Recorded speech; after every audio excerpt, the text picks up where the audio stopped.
সন্ধেবেলা গোপালের চায়ের দোকানের সামনের আড্ডাটা আজও জমে উঠেছে বেশ ভালোভাবেই।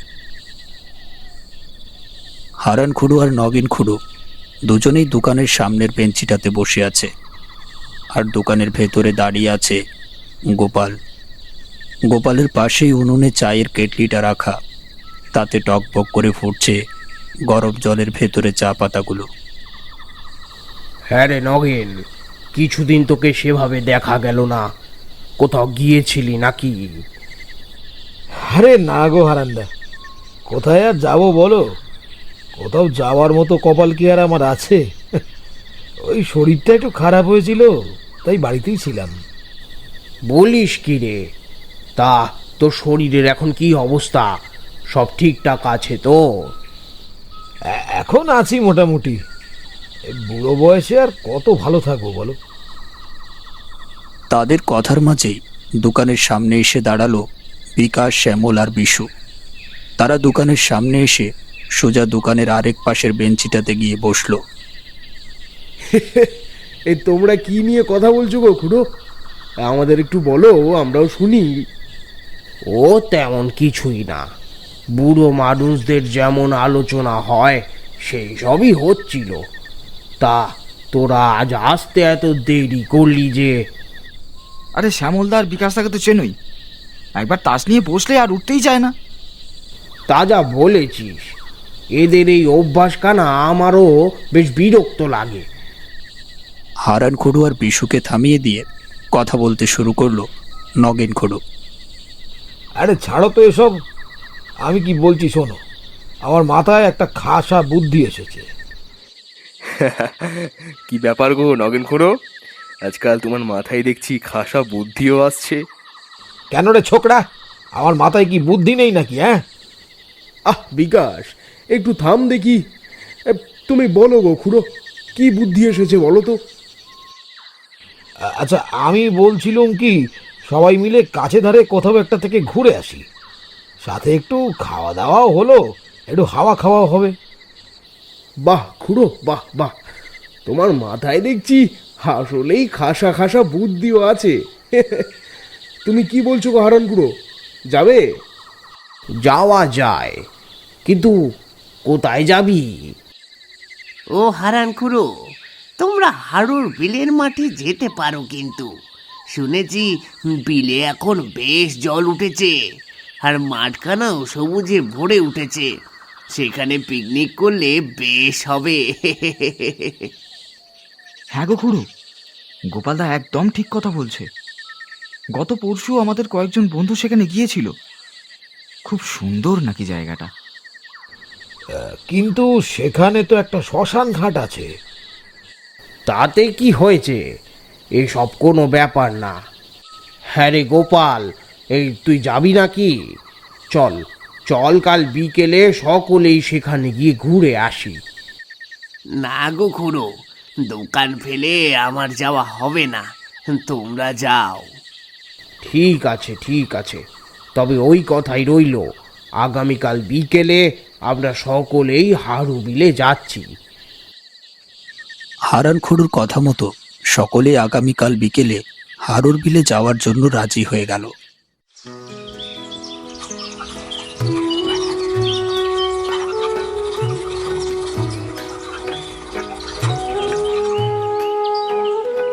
প্রায় আধ ঘন্টা ধরে রাস্তার পাশে ভ্যান নিয়ে দাঁড়িয়ে আছে হারান খুড়ো, নগেন খুড়ো ও বিশু, কিন্তু বিকাশ আর শ্যামলের আসার কোনো নাম নেই।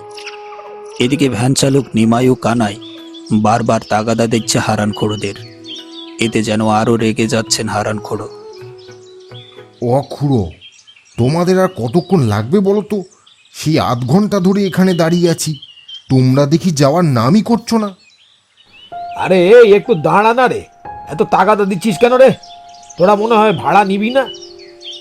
ভাড়ার কথা বলো না খুড়ো, আধা ঘন্টা ধরে ডেকে এনে দাঁড়িয়ে রেখেছো, আর ভাড়া কি তোমরা দেবে? মোলো যা, কেন রে? এইটুকু সময়ের জন্য তোদের আবার বেশি ভাড়া দিতে হবে কেন রে?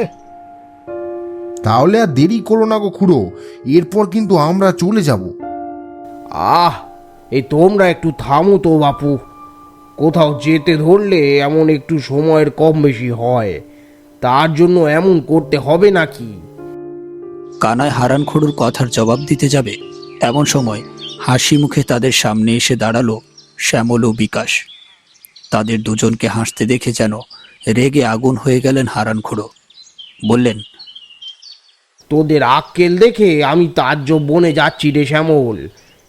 একে তো এসেছিস দেরি করে, তার উপর আবার এভাবে হাসছিস।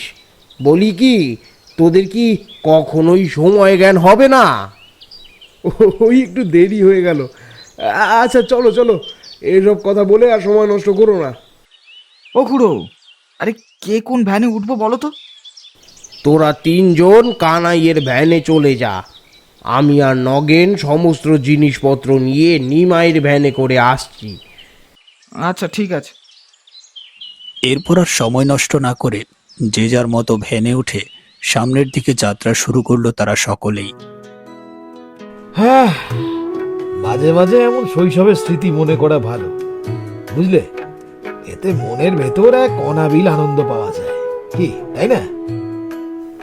একদম একদম, এই ঠিক বলেছিস রে নগেন। তোমাদের আনন্দ দেখে আমার মনের ভেতরখানাও কেমন যেন আনন্দিত হয়ে উঠছে গো খুড়ো। তাই নাকি রে? তাহলে তুইও আমাদের সঙ্গে পিকনিকে যোগ দে, দেখবি কতটা আনন্দ হয়। না গো খুড়ো, আমাদের মতো গরিবদের কি আর বসে থাকলে চলে? ভ্যান চালিয়ে রোজগার করে বাজার করে তবেই বাড়িতে যেতে পারবো। নিমাইয়ের কথার কোনো উত্তর দেয় না নগেনখোড়ো। ওদিকে সামনে কানাইয়ের ভ্যানে বসে থাকা বিকাশ, বিশু আর শ্যামল গল্পে মেতে উঠেছে নিজেদের মধ্যে। ও বিকাশদা, আমরা যেখানে যাচ্ছি সেখানে নাকি একটা শ্মশান ঘাটও আছে? হ্যাঁ রে বিষ্ণু, সেখানে একখানা শ্মশান ঘাট রয়েছে, আর সেটা কিন্তু বেশ পুরনো। বলছো কি গো, সেখানে শ্মশান ঘাটও আছে? কেন রে, ভয় পেয়ে গেলি নাকি? আমি ভাবছি কি বিকাশ, হারু বিলের শ্মশান ঘাটের পাশে যদি ভূত বের হয় তখন কি হবে বলতো? ও শ্যামলদা, সেখানে কি সত্যি সত্যি ভূত আছে নাকি গো? আমি কিন্তু তাহলে যাবো না বলে দিলাম। আরে ধুর, এসব ভূত বলতে কিছু আছে নাকি? আরে গাধা, শ্যামল যে তোকে ভয় দেখাচ্ছি সেটাই বুঝলি না? ও তাই বলো, বাঁচলাম বাবা। আরো ভাবছি ভ্যান থেকে নেমে যাব। শোনো কথা, সে নাকি ভ্যান থেকেই নেমে যাবে। তোমরা বিষয়টাকে এত হালকাভাবে নিও না, বুঝলে? সেখানে কিন্তু এমন পরিস্থিতির সম্মুখীন হলেও হতে পারো। আরে ধুর, শ্মশান ঘাট রয়েছে তো কি হয়েছে? তুইও দেখছি বিষ্ণুর মতো ভয় পাচ্ছিস। আমার বলার কথা আমি বললাম, সে তোমরা সেটা মানবে কি মানবে না সেটা তোমাদের বিষয়। মুহূর্তের মধ্যে যেন শুনশান নীরবতা নেমে এলো চারপাশে। কানাই আর নিমাইয়ের ভ্যানও ধীরে ধীরে পৌঁছে গেল হারুর বিলের মাঠে। আর সেই মাঠের একপাশে চিকচিক করছে জলের ঢেউ। পাখিরা মুক্তভাবে উড়ে বেড়াচ্ছে নীল আকাশে। সন্ধ্যার কোমল আলো যেন নেমে এসেছে হারুর বিলের মাঠে। দূরে হালকা কুয়াশার আবছায়া দেখা যাচ্ছে কিছুটা। মাঠের একপাশে জ্বলে উঠেছে আগুনের শিখা, তাতে হারানখোড়ো রান্না করছে, আর পাশে দাঁড়িয়ে আছে নগেনখোড়ো ও বিশু। বুঝলি নগেন, এই মাঠে বসে রান্না করার মজাটাই আলাদা। আমার মনে হচ্ছে এমন পরিবেশে খাবারের স্বাদটাও দ্বিগুণ হবে। হ্যাঁ গো হারান্দা, তুমি একদম ঠিক কথা বলেছ। এই পরিবেশটা বেশ লাগছে কিন্তু। কিন্তু খুড়ো, বাতাসে এমন বিশ্রী গন্ধ কোথা থেকে ভেসে আসছে বলো তো? বাবা, নিঃশ্বাসের সাথে যেন সেই গন্ধটা একদম নাড়ি ভুড়ি পাকিয়ে তুলছে বাবা। এসব কি বলছিস রে বিষ্ণু? কই, আমি তো কোনো গন্ধ পাচ্ছি না। এ হারান্দা, কই না তো, আমার নাকে তো কেবল মাংসের গন্ধই ভেসে আসছে। নগেন খুড়ো আর হারান খুড়োর কথা শুনে কিছুটা অবাক হয়ে যায় বিষ্ণু। তারা যদি কোনো গন্ধ না পায় তবে সে কেন পাচ্ছে? কিছুতেই যেন সেই হিসাব মিলাতে পারছে না সে। হঠাৎ করে বিষ্ণু লক্ষ্য করলো বিলের দিক থেকে তাদের দিকে এগিয়ে আসছে একটা মেয়ে। তার হাতে একটা ছোট্ট ডালা, সে ডালার ভেতরে কটা মাছ ছটফট করছে। সন্ধ্যার আলো তার মুখে পড়ে একটা অদ্ভুত মায়া ছড়িয়ে পড়েছে যেন। ও খুড়ো, ওই দেখো, একটা মেয়ে যে আমাদের দিকে এগিয়ে আসছে গো। হ্যাঁ তাই তো, কিন্তু এমন শুনশান জায়গায় এই সন্ধেবেলা এই মেয়ে এলোই বা কোথা থেকে? আমিও তো ওটাই ভাবছি, বুঝলে। তাদের সামনে এসে মৃদু হেসে উঠল মেয়েটি। এই তুমি কে গো মেয়ে? আর এই শুনশান বিলের পারে তুমি একা কি বা করছো? আমি একজন মাছ বিক্রেতা, এই পাশের গ্রাম থেকেই এসেছি। তোমরা কি মাছ নেবে গো? না গো, আমি আর মাছ খাবো না। আরে দেখতে পাচ্ছ না আমি মাংস রান্না করছি। আমি তো কেবল মাছ নেবে কিনা জিজ্ঞেস করেছি। তোমরা নিলে নেবে, না নিলে না। এতে এমন রাগ করার কি আছে গো? ও বাচ্চা মানুষ, কি বলতে কি বলেছে, কিছু মনে করো না মা। আসলে আমাদের এখন মাছ লাগবে না, আর আমাদের বাড়িটাও তো অনেক দূরে, তাই কিনে রেখে দেবো সেই উপায়ও নেই। ঠিক আছে গো খুড়ো, কোনো সমস্যা নেই। আমি তবে আসি। তারপর আর কিছু না বলেই সামনের দিকে হেঁটে চলে গেল মেয়েটি। কিছু দূর যেতেই হঠাৎ করেই কোথায় যেন মিলিয়ে গেল মেয়েটি, যা ভালোভাবেই লক্ষ্য করল বিষ্ণু। ও খুড়ো, ওই মেয়েটা হঠাৎ করে কেমন নাই হয়ে গেল গো। আরে এসব কি আবল তাবল বলছিস রে বিষ্ণু? আবল তাবল না গো, আমি একদম সত্যি কথা বলছি। কিন্তু বিষ্ণুর কথাকে ঠিকভাবে পাত্তা দিল না নগেন খুড়ো ও হারান খুড়ো। সন্ধ্যা গড়িয়ে চারদিকে রাত নেমে এসেছে ধীরে ধীরে। হারুর বিলের মাঠের এক কোণে ঠিক শ্মশানের পাশেই ছোট্ট একটা তাঁবু খাটিয়ে বিশ্রাম নিচ্ছে শ্যামল আর বিকাশ। সারাদিনের হইচই শেষে একটু বিশ্রাম নিতেই সেখানে গিয়েছে দুজনেই। দেখেছিস বিকাশ, এই জায়গাটা কি শান্ত, তবে একটু কেমন জানি লাগছে। ওই শ্মশান ঘাটটা না থাকলে জায়গাটা মনে হয় আরো সুন্দর হতো। আর ধর, শ্মশান ঘাট রয়েছে তো কি হয়েছে? তুইও দেখছি বিষ্ণুর মতো ভয় পাচ্ছিস। ভয় কই পেলাম, কথার কথা বললাম আর কি। দেখছিস না, বাতাসের সাথে মাংস পোড়ার কেমন একটা বিদঘুটে গন্ধ ভেসে আসছে। এটা অবশ্য ঠিক বলেছিস। মনে হচ্ছে খানিক আগেই কাউকে দাহ করেছে। ঠিক তখনই হালকা বাতাস বইল চারপাশে। সে বাতাসে তাঁবুর পর্দাটা হঠাৎ করে কিছুটা নড়ে উঠল, যেন কেউ বাইরে থেকে আলতো করে ছুঁয়ে গেছে তাঁবুটাকে। কে কে ওখানে? বিষ্ণু, তুই এলি নাকি? শ্যামলের কথার কোনো উত্তর এলো না উপাস থেকে। হ্যাঁ রে শ্যামল, কেউ তো কোনো উত্তর দিল না। তাহলে দরজাটা নড়লো কি করে? বাতাসে নড়েছে হয়তো। কিন্তু বাতাসে এত মোটা, তবু নাড়ি দিতে পারবে কি? হঠাৎ করে তাঁবুর ঠিক সামনে কিছু ছোপ ছোপ পায়ের দাগ দৃশ্যমান হলো। দাগগুলো দেখে মনে হচ্ছে কেউ যেন এইমাত্র রক্তমাখা পায়ে হেঁটে গিয়েছে সেদিক দিয়ে। শ্যামল, এই দাগগুলো দেখে মনে হচ্ছে না রক্তমাখা পায়ের দাগ এগুলো। তুই একদম ঠিক বলেছিস। আর রক্তের দাগগুলো দেখে কেমন তাজা রক্ত বলেই তো মনে হচ্ছে। মনে হচ্ছে কেউ এইমাত্র হেঁটে গেছে রক্তমাখা পায়ে। শ্যামল, আমার মনে হচ্ছে এখানে অশরীরী কিছু একটা আছে। আর একটা জিনিস দেখ, দাগগুলো কিন্তু তাঁবুর ভেতর ঢুকছে, কিন্তু বেরিয়ে যাওয়ার কোনো দাগ নেই। মানে কেউ শুধু ভেতরে ঢুকেছে কিন্তু বেরিয়ে যাচ্ছে না। সেটাই তো মনে হচ্ছে রে।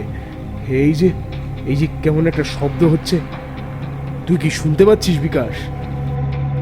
হঠাৎ করে শ্যামল আর বিকাশ লক্ষ্য করলো টুকটুক করে কিছু একটা ঝরার শব্দ আসছে তাঁবুর এক কোণ থেকে। শ্যামল দেখতে পেল সেখান থেকে ফোঁটা ফোঁটা লাল রক্ত মাটিতে পড়ছে। ওই দেখ রক্ত, তাজা রক্ত ঝরে পড়ছে রে। এখানে আমাদের থাকাটা নিরাপদ হবে না রে। ঠিক সেই মুহূর্তে তাঁবুর ছাউনির উপরে খসখস শব্দ শোনা গেল, যেন কেউ নখ দিয়ে কাপড় ছেড়ে দিচ্ছে। তারপর হঠাৎ করে অন্ধকারে এক মৃদু নিঃশ্বাসের শব্দ ভেসে এলো। এরপরে এক ঠান্ডা বাতাস বয়ে গেল তাদের মুখের উপর দিয়ে। শ্যামল, চল খুঁড়োদের কাছে যাই। হ্যাঁ হ্যাঁ, চল চল চল চল। তারপর তারা দুজনেই তাঁবু থেকে দৌড়ে বেরিয়ে এলো মাঠের দিকে। কুয়াশায় ঢাকা পথে তাদের পায়ের শব্দ মিশে গেল দূরের রাতের অন্ধকারে। হারানখুড়োদের চুলার আগুন দাউ দাউ করে জ্বলছে। হারানখুড়ো রান্না শেষ করে সকলকে নিয়ে খেতে বসবে, এমন সময় মাঠের মাঝে এক অদ্ভুত আলো প্রতিফলিত হলো তাদের সামনে। মাটি থেকে কিছুটা উঁচুতে তিনটে আত্মা হারানখুড়োদের সামনে ভেসে আছে। তাদের মুখে এক অদ্ভুত হাসি, যা দেখে বারবার আঁতকে উঠছে বিষ্ণু। আমি তো ওই ছোট ছোকরাটার মাংস আগে খাবো। ওই ছোকরাটা আমাকে বেশ জ্বালিয়েছে। খুড়ো, খুড়ো বলছি, ওরা কি আমার কথাই বলছে নাকি? ও খুড়ো, আমাকে বাঁচাও, আমি এত তাড়াতাড়ি মরতে চাই না গো, আমাকে বাঁচাও খুড়ো, আমাকে বাঁচাও। বাবা, আমি তো কিছুই বুঝতে পারছি না রে। এই তোমরা কারা বলো তো? আর তোমরা আমাদের কাছে কি চাও? হ্যাঁ, নগেন খুড়োর কথা শুনে ভয়ঙ্কর কণ্ঠে হাসতে হাসতে আরো সামনের দিকে এগিয়ে এলো আত্মাগুলো। তোদের আজ কেউ বাঁচাতে পারবে না।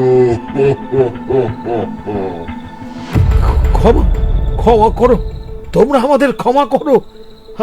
আমাদের আমাদের ভুল হয়েছে। আমরা আর কখনো তোমাদের বাড়িতে আসবো না, কখনো না, কখনো না। তোরা পালিয়ে যাবি? পালিয়ে যাওয়া কি এতই সোজা রে?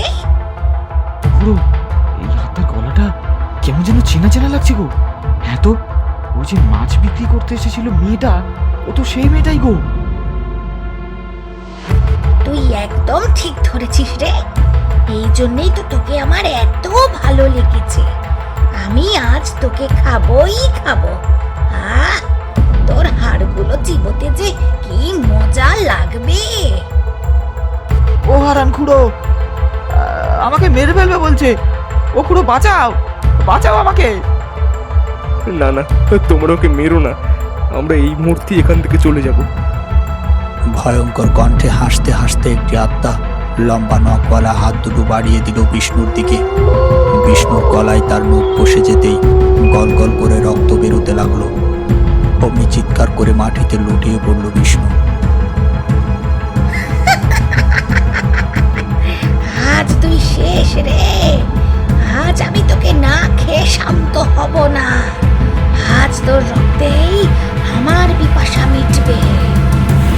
বিষ্ণু মৃত্যুর কোলে ঢলে পড়তেই নিজেদের জীবন বাঁচাতে বাঁচাও বাঁচাও চিৎকার করতে করতে সামনের দিকে দৌড়তে শুরু করলো হারানখুড়ো, নগেনখুড়ো, বিকাশ ও শ্যামল। তাদের পিছু পিছু হাসতে হাসতে ছুটতে লাগলো আত্মাগুলো। বাঁচাও, কে কোথায় আছো? বাঁচাও, আমাদের ওরা মেরে ফেললো গো, বাঁচাও। পালা, আরো জোরে পালা। এরপর দৌড়তে দৌড়তে হারুর বিলের মাঠ পেরিয়ে পাকা রাস্তায় এসে থামলো তারা সকলেই।